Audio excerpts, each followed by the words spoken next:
You guys have dinner here waiting for me? How come every video can't start like this? I found a Whole Foods plant-based dinner recipe that you need to try. Okay, you don't need to, but maybe you want to. There's no added salt, no added sugar, and no use of oils. It's a nutrient-packed meal that somehow still finds a way to please the palate. Plus, there's dessert. What is this meal? How can you make it? And what's for dessert? Well, let's get into it. When it comes to creating healthy meals, I have one main focus: food group diversity. Each meal I try to add in a mix of beans, grains, greens, vegetables, fruits, and nuts and seeds. This collard greens and tofu dish hits 5 out of the 6, only missing fruit, but just wait a minute for dessert for that. This is a typical dinner recipe for me that makes about 4 servings. I'll have a serving and then use the rest for leftovers throughout the rest of the week. There's no added salt, oil, or sugar, and yet it's still delicious. So here's how you can make it.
Next, I got a super simple dessert recipe that I got from Dr. Joel Fuhrman, and that's half frozen fruit. Before starting to cook dinner, you can fill a bowl with some half frozen fruit, and you can just let it sit there while you cook and it'll slowly melt. After you've made and eaten dinner, you'll have half frozen fruit that feels just like ice cream without the guilt.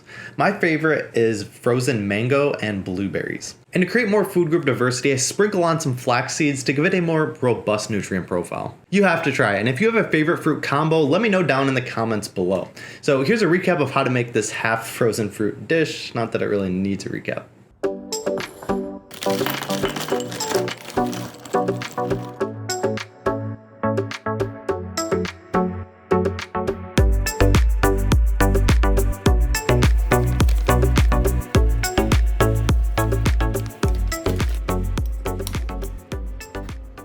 So here are my final thoughts. It's possible to make tasty, healthy food without adding in extra salt, oil, or sugar.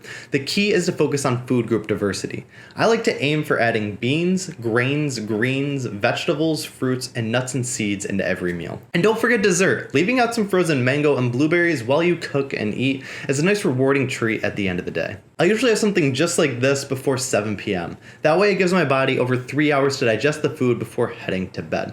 And these are just a few of my habits for health excellence. Thanks for stopping by, and if you're looking for more habits for health excellence, I have a weekly newsletter where I send out tips just like these, along with the most important things that I've read, watched, and listened to within the past week. If you're interested in that, there's a link down in the description.